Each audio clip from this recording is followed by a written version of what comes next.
Hi, Assalamualaikum. Today, me and my group members will explain about the act in the duty and taxation system in Malaysia. But before that, I will explain a little bit about the taxes. Taxes are mainly used to finance the expenses incurred by the government to manage an economy. These expenses include healthcare, education, garbage collection, and operating government business entities. Before we proceed with the type of tax, there are some purposes of tax. Taxation is also used by government for several other purposes. First, to protect national interests, in example like national cause. Second, to discourage unhealthy lifestyle, in example a tax on cigarettes and liquor. Third, to protect local and infant industries by taxing imports. Fourth, to achieve greater equality of wealth and income. Revenue from taxation is also used to help the very poor, example providing food stamps. Last but not least, to control spending in an economy, thus reduce inflation.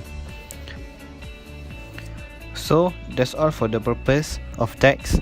Next, we will move to the type of tax and also the act in the taxation and duty.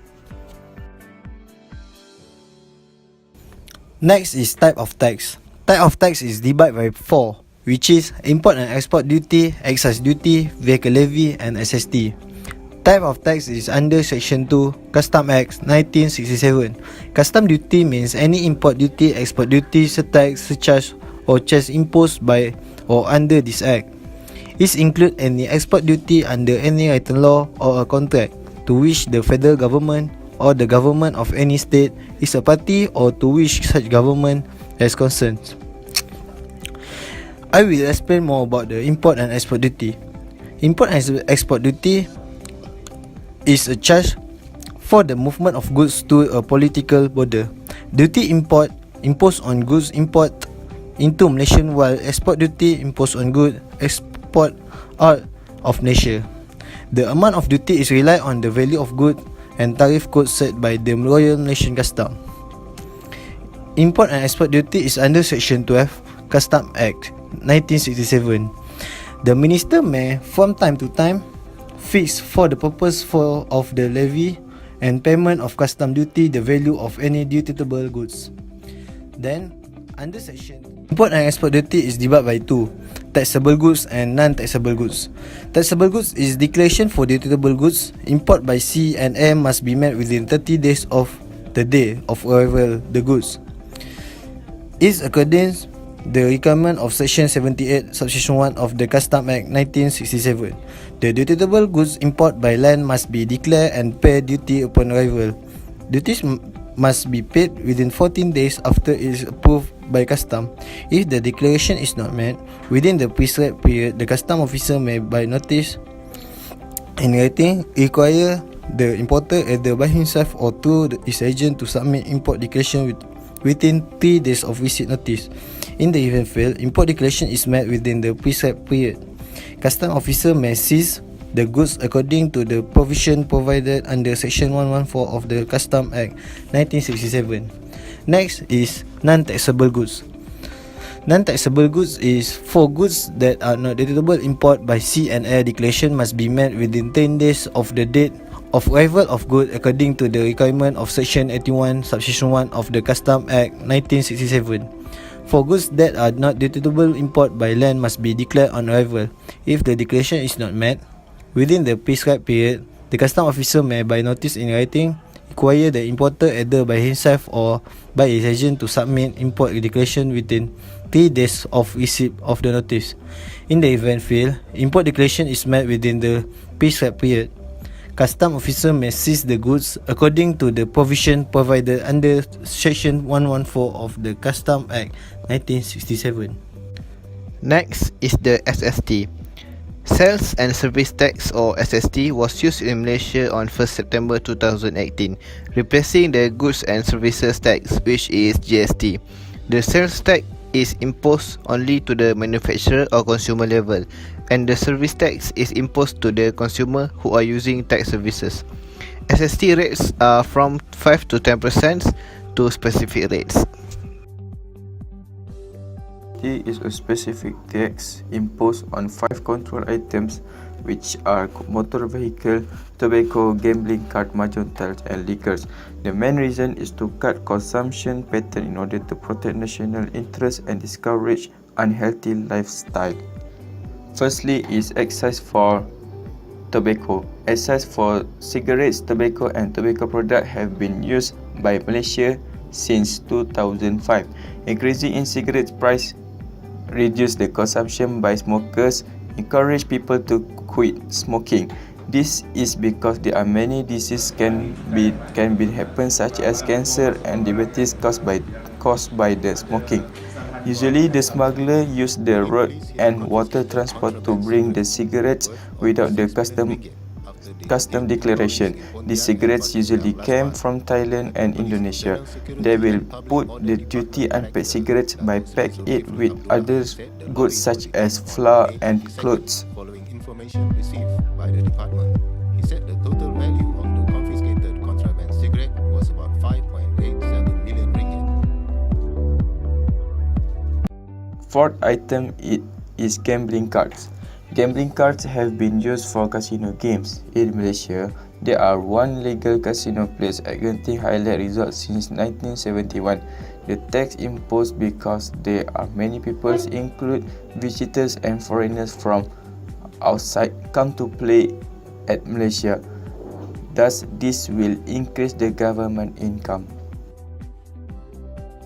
Next item is liquor. Liquor also included in the SSDT. This is because to reduce the consumption of the alcohol for the Malaysians. Besides that, some alcohols can be poisoning that can cause death incidents. Liquor also been smuggled to this country.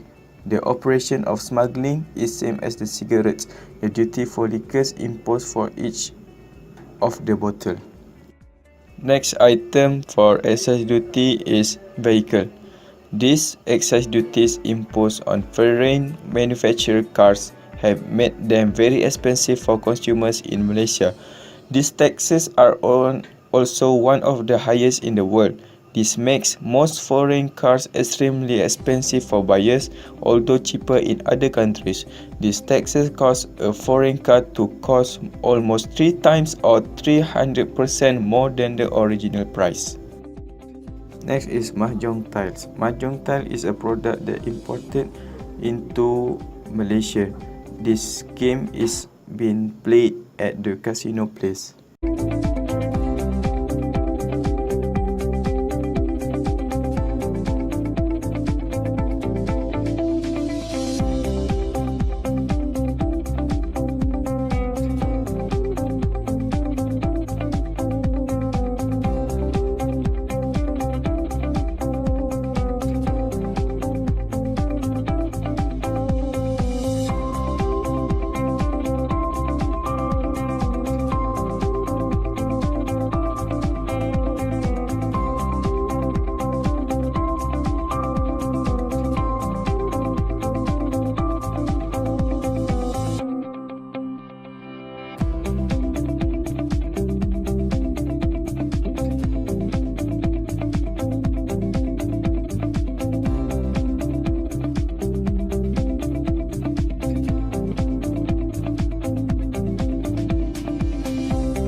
I will explain about the tax stamp.